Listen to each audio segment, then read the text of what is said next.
Desde este momento, el Perú es libre e independiente.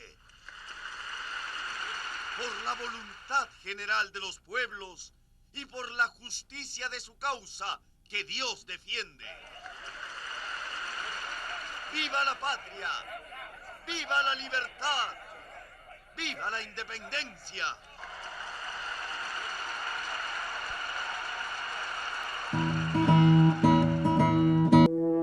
San Martín estableció su gobierno en Lima, que se denominó el Protectorado. Este gobierno fue un régimen transitorio que estaba fundado en el ideal de terminar la guerra patria. Era un gobierno personal acompañado por sus partidarios.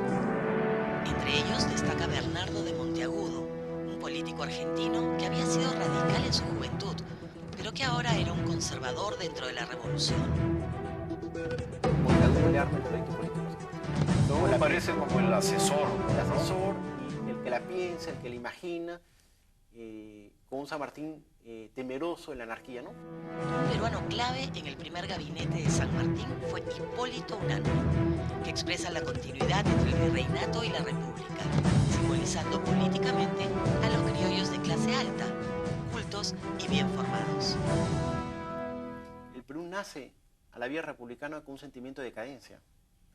Entonces, si tú lees Unanue, la guía de Unanue, en las primeras páginas lo único que te va diciendo es todo el territorio que el virreinato del Perú ha perdido.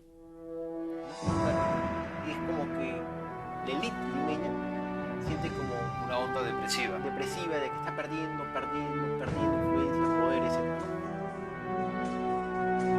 Los grandes temas del protectorado fueron dos. En primer lugar, si el Perú independiente debía ser gobernado como monarquía o república. A continuación, los procedimientos necesarios para derrotar a los realistas y terminar exitosamente la Guerra de Liberación Nacional. España no solamente instala el orden colonial, sino que al mismo tiempo España cancela ese orden colonial. Lo desarma. Claro, y lo menciono porque a propósito, cuando decía, como señalaba hace un momento, que el Perú no se hubiera liberado primero porque no querían, y si fue separado de España por la fuerza, se debía a la intervención de las Fuerzas Armadas de fuera, porque era absolutamente indispensable la cancelación del orden colonial en el Perú para asegurar el nuevo gobierno en este hemisferio. Con respecto a la disyuntiva entre monarquía y república, el debate fue muy intenso.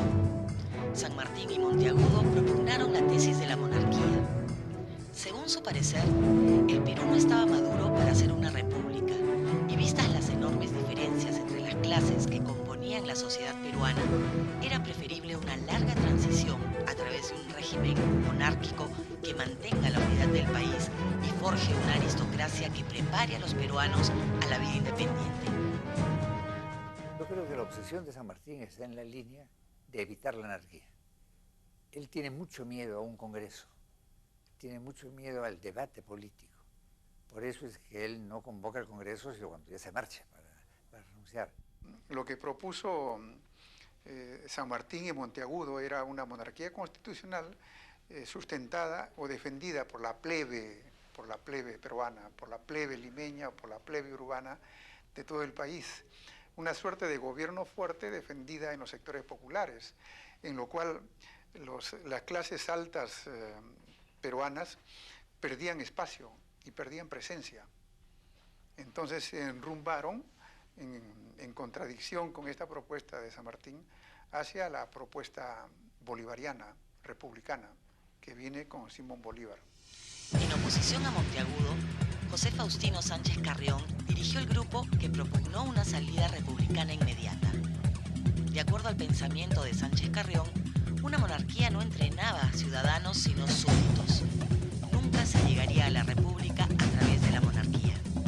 Era preferible afrontar los peligros de un nacimiento prematuro antes que ceder ante una monarquía que simplemente prolongaría el despotismo.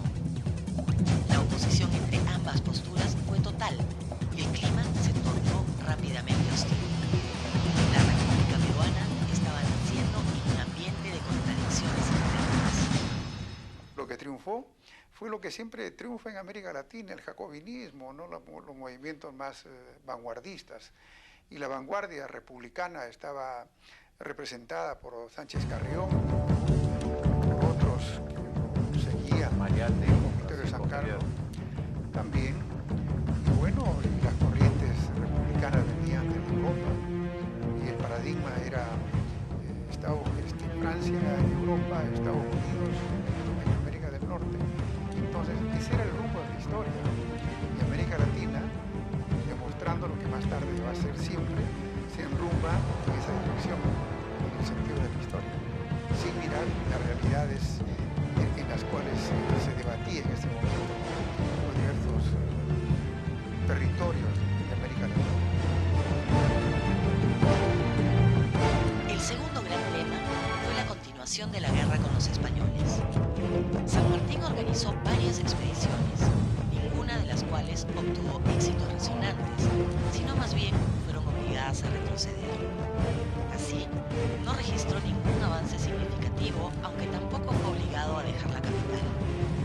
De este modo, durante el protectorado, la guerra se empantanó. Por su parte, los realistas también formaron montoneras. Ya se habían trasladado a la sierra y se dedicaron a enfrentar indios contra indios. Por ejemplo, en Ayacucho, los patriotas contaban con el apoyo de los morochugos de Cangallo, pero los realistas reclutaron a los ganaderos de las alturas de Huanta, los iquichanos. Ese enfrentamiento entre grupos al interior de los indígenas hizo de la Guerra de la Independencia un episodio sangriento y desgarrador. España, como sabes muy bien, nunca requirió de un ejército, pese a que Madrid estaba al otro lado del charco, ¿verdad? Entonces, el ejército, en el sentido moderno de la palabra, aparece poco después de la rebelión de Tupac Amaru, porque lo que existían antes eran fundamentalmente milicias.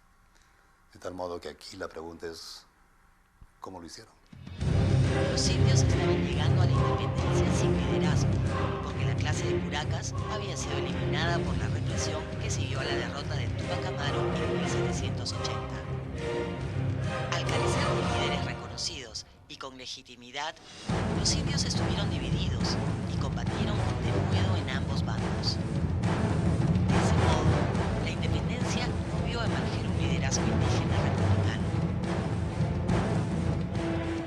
Criollos, los españoles, en la gran rebelión de 1780 vieron de una manera absolutamente clara el enorme peligro que representaba una movilización independiente de esas características como la que lideraba el cacique de Tungazuca. Para aquel entonces, San Martín era consciente que sus dos ideas estratégicas tenían dificultades. En ese estado de ánimo, se embarcó a Guayaquil para sostener una entrevista con Simón Bolívar.